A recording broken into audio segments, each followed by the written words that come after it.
Wife wanted half of everything I owned in divorce after sleeping with her ex. So I vanished without a trace. I'll start by saying that I'm not proud of everything I did. But when you're backed into a corner, sometimes you do things you never thought you were capable of. I'm not looking for validation or sympathy, just a chance to finally get this off my chest. It's a long story, so grab a drink and get comfortable. Let's rewind to 2018. I was 32, successful, and living what I thought was the American dream. I had a thriving business in tech consulting, a beautiful home in the suburbs of Seattle, and a wife I adored. Sarah and I had been married for 5 years, and from the outside, we looked like the perfect couple. But before I dive into the drama, let me give you some background. I grew up in a small town in Oregon, the son of a high school teacher and a nurse. From a young age, I was fascinated by computers and technology. While other kids were out playing sports, I was tinkering with circuits and writing basic code. My parents didn't really understand my passion, but they supported me as best they could. I worked my ass off in school, earning a scholarship to study computer science at the University of Washington. Those 4 years were transformative. I thrived in the academic environment, soaking up knowledge like a sponge. But more than that, I found my people, other tech geeks who spoke my language and shared my dreams. After graduation, I landed a job at a big tech firm in Seattle. The pay was good, but the work was unfulfilling. I spent my days debugging other people's code and sitting in endless meetings. It wasn't long before I started dreaming of something more. That's when I met Dave. He was a fellow coder, but with a head for business that I lacked. Over beers one night, we hatched a plan to start our own consulting firm. It was terrifying, leaving the security of a steady paycheck behind, but it felt right. The first year was brutal. We worked 80-hour weeks, lived on ramen noodles, and poured every cent we made back into the business. There were nights I lay awake, wondering if we'd made a huge mistake. But slowly, surely, things started to turn around. By the time I was 27, our little 2-man operation had grown into a respectable firm with 12 employees and a roster of high-profile clients. We were making real money, the kind that could buy a house in one of Seattle's nicest neighborhoods. And that's when I met Sarah. It was at a charity gala in 2010. Our firm had donated a significant sum, and Dave insisted we attend to network. I hated these kinds of events, the small talk, the forced laughter, the uncomfortable tuxedo. But the moment I saw Sarah, all of that faded away. She was stunning, tall, blonde, with piercing green eyes that could stop traffic. But it wasn't just her looks that drew me in. She was sharp as a tack, with a wicked sense of humor that had me in stitches all night. Sarah was a law student at the time, passionate about environmental law. She talked about her dreams of making a difference, of taking on big corporations that were destroying the planet. Her enthusiasm was infectious, and I found myself hanging on her every word. By the end of the night, I was head over heels. We exchanged numbers, and I called her the very next day to ask her out. Our first date was a disaster. I spilled wine on her dress, and we got caught in a sudden downpour without an umbrella. But somehow, it only made her like me more. She said it was refreshing to meet someone who wasn't trying to be perfect all the time. The next year was a whirlwind. We traveled whenever we could, exploring hidden beaches in Thailand and ancient ruins in Peru. We stayed up all night talking about our hopes and dreams, our fears and insecurities. I'd never felt so connected to another person in my life. I proposed on our 1-year anniversary. I had it all planned out, a private dinner on a yacht in Elliott Bay, a string quartet, the works. But in true form, nothing went as planned. The chef burned the main course, one of the violinists got seasick, and I was so nervous that I dropped the ring and spent 10 minutes fishing it out from under a table. But when I finally got down on one knee, red-faced and flustered, Sarah's eyes filled with tears. "Yes," she said, laughing and crying at the same time. 1,000 times yes. We were married 6 months later in a small ceremony in the Cascade Mountains. It was a perfect day, the sun shining, surrounded by our closest friends and family. As we exchanged vows, I remember thinking that this was the beginning of the rest of our lives. If only I'd known how wrong I was. The first few years of our marriage were blissful. We bought our dream home, a beautiful Craftsman with a view of Lake Washington. We talked about starting a family, agreeing to wait until Sarah had established her career. I threw myself into my work, determined to give Sarah the life she deserved. My business took off, and soon we were living a lifestyle that most people only dream of. But you know what they say about things that seem too good to be true. It started with little things. Sarah became distant, always on her phone, and less interested in our usual date nights. I chalked it up to stress. She'd recently started a new job at a prestigious law firm, and I knew she was under a lot of pressure. I tried to be supportive, giving her space when she needed it and surprising her with little gestures to show I cared. I remember one night, about 6 months before everything fell apart. I had come home early, planning to surprise Sarah with dinner from her favorite restaurant. But when I got home, the house was empty. I called her cell, but it went straight to voicemail. She finally came home around midnight, claiming she'd been working late and her phone had died. I believed her. Why wouldn't I? She was my wife, the person I trusted most in the world. But looking back, I can see the signs I missed. The way she wouldn't quite meet my eyes. The faint smell of unfamiliar cologne on her clothes. The sudden password on her phone. Then came the business trip that changed everything. I had to fly to New York for a week-long conference. It was a big deal, potential investors, networking opportunities that could take our company to the next level. Sarah seemed almost relieved when I told her, which should have been my first real red flag. But I was too naive, too trusting. I kissed her goodbye at the airport, promising to call every night. The conference was a whirlwind of presentations, meetings, and late-night strategy sessions. But something felt off. Sarah's texts were short and infrequent, and she always seemed to be too busy to talk when I called. By the third day, I was worried sick. What if something had happened to her? I confided in Dave, who was at the conference with me. Maybe she's just enjoying some alone time, he suggested. You guys have been pretty much joined at the hip since you got married. But I couldn't shake the feeling that something was wrong. Call it intuition or paranoia, but I knew in my gut that my marriage was in trouble. I made up my mind to cut the trip short and fly home early. I didn't tell Sarah I was coming back. Part of me hoped that I was overreacting, that I'd get home and find her asleep in our bed, and I could laugh off my suspicions.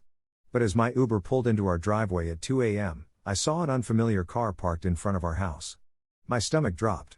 I knew, in that moment, that my life was about to change forever. With shaking hands, I unlocked the front door and stepped inside. The house was dark, but I could hear muffled sounds coming from upstairs. Each step up the staircase felt like a mile. My heart was pounding so hard I thought it might burst out of my chest. I used my key to enter silently, hearing muffled sounds coming from our bedroom. As I pushed open the door, I saw Sarah in bed with a man I'd never seen before. The look on her face when she saw me, shock, guilt, and then defiance, is seared into my memory.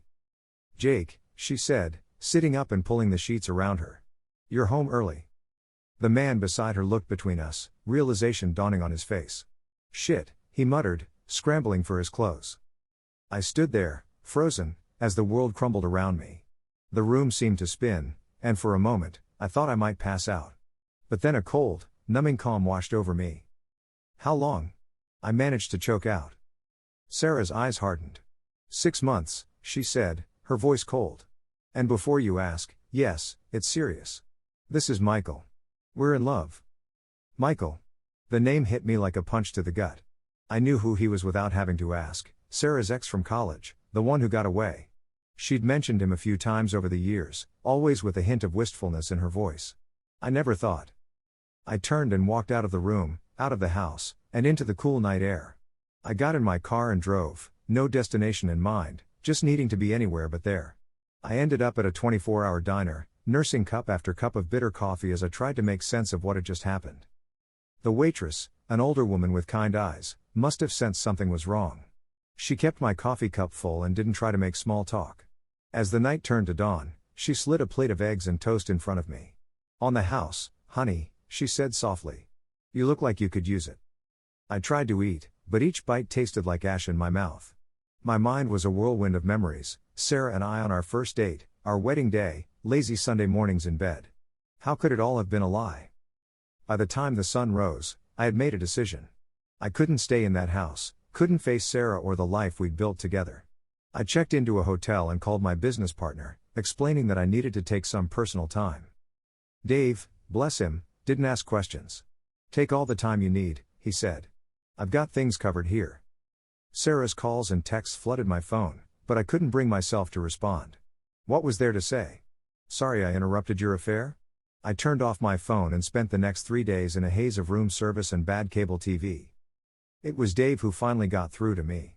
He showed up at my hotel room, concern etched on his face. "Jake, man, you can't keep hiding out here," he said. "You need to face this head on." He was right, of course. But the thought of seeing Sarah, of hearing her excuses and explanations, made me physically ill. Still, I knew I couldn't put it off forever. I agreed to meet her at a neutral location, a park where we used to have picnics in happier times. She was waiting for me on a bench, her eyes red-rimmed and puffy. As soon as she saw me, she launched into a tearful apology. "Jake, I'm so sorry. I never meant for this to happen. It was a mistake, a terrible mistake. Please, can we talk about this?" I sat down beside her, feeling numb. "What's there to talk about, Sarah? You've been cheating on me for half a year. With your ex, no less. How am I supposed to come back from that?" She reached for my hand, but I pulled away. "I know I've hurt you, and I'll spend the rest of my life making it up to you if you'll let me. Michael means nothing to me, I swear. It was just a moment of weakness that got out of hand."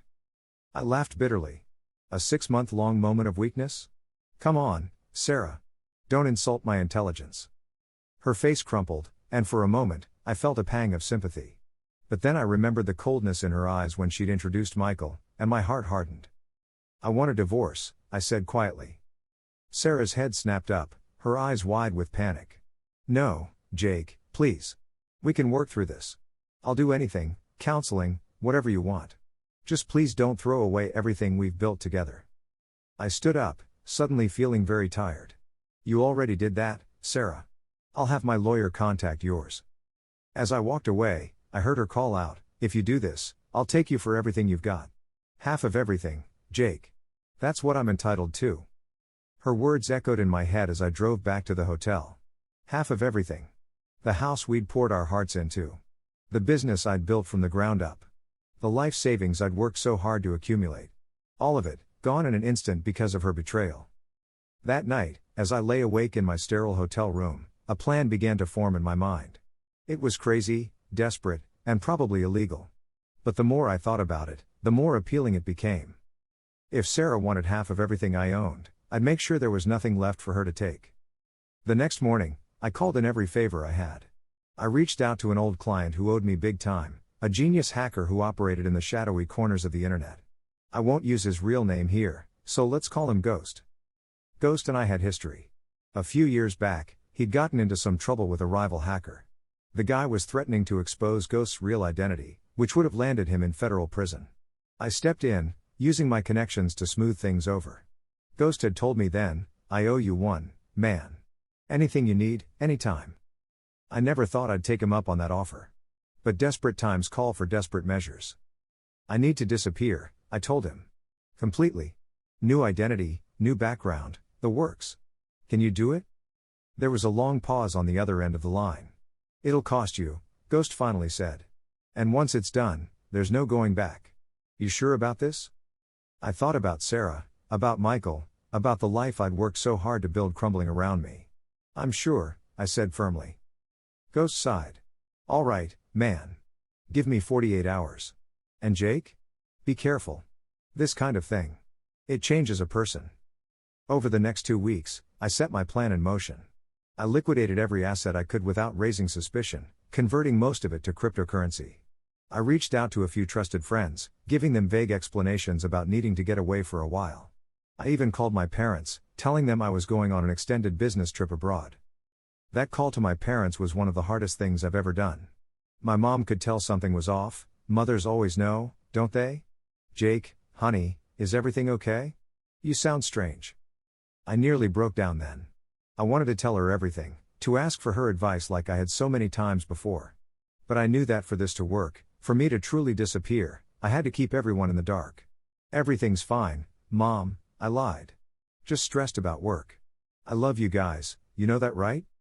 "Of course we do, sweetheart," she said, her voice full of concern. "We love you too. So much." After I hung up, I sat in my hotel room and cried for the first time since this whole mess began. I cried for the life I was leaving behind, for the pain I knew I would cause the people I loved. But most of all, I cried for the man I used to be, trusting, optimistic, full of hope for the future. That man died the night I caught Sarah with Michael. Sarah's lawyer sent over the initial divorce papers, demanding a full accounting of all our assets. I stalled, claiming I needed time to get everything in order. In reality, I was systematically dismantling my entire life. I sold off our vacation home in Aspen through a series of shell companies, making it look like it had been lost in a bad investment. I loaned large sums of money to fake businesses, which then conveniently went bankrupt. I even donated a significant chunk to various charities. At least some good could come out of this mess. Ghost came through with a new identity, complete with a passport, driver's license, and a full digital footprint. He also set up a series of encrypted accounts where I could access my funds without leaving a trace. The day before I was set to disappear, I met with my business partner one last time. Dave had been with me from the beginning, and leaving him in the lurch felt like the worst betrayal. "I'm sorry," I told him, sliding an envelope across the table. "This is my resignation, effective immediately. I'm transferring my shares of the company to you." Dave looked at me in shock. "Jake, what the hell? Is this about Sarah? Look, man, I know you're going through a rough patch, but this is insane. You can't just walk away from everything we've built." I shook my head, feeling a lump form in my throat. "I have too, Dave. I can't explain why, but please trust that I wouldn't do this if I had any other choice. Take care of the company, okay? It's all yours now." That night, I sat in my hotel room, surrounded by the few possessions I was taking with me. At precisely 3 a.m., I checked out and caught a cab to the airport. Jake Stevens ceased to exist the moment the plane took off. In his place was Alex Carter, a digital nomad with no ties, no past, and no one to answer to. The first few months were a blur of new cities, new faces, and the constant fear of being discovered. I bounced around Southeast Asia, never staying in one place for more than a few weeks. I grew a beard, lost weight, and learned to blend into the background. Back in Seattle, I imagined the chaos unfolding. Sarah and her lawyer would be frantically trying to track me down. My business partners would be scrambling to keep the company afloat. Friends and family would be worried sick. I kept tabs on the situation through carefully monitored news searches and the occasional encrypted message from Ghost. As I predicted, Sarah filed for divorce, citing abandonment. When I failed to show up for the proceedings, the judge granted her petition. What Sarah didn't know was that there was nothing left to take.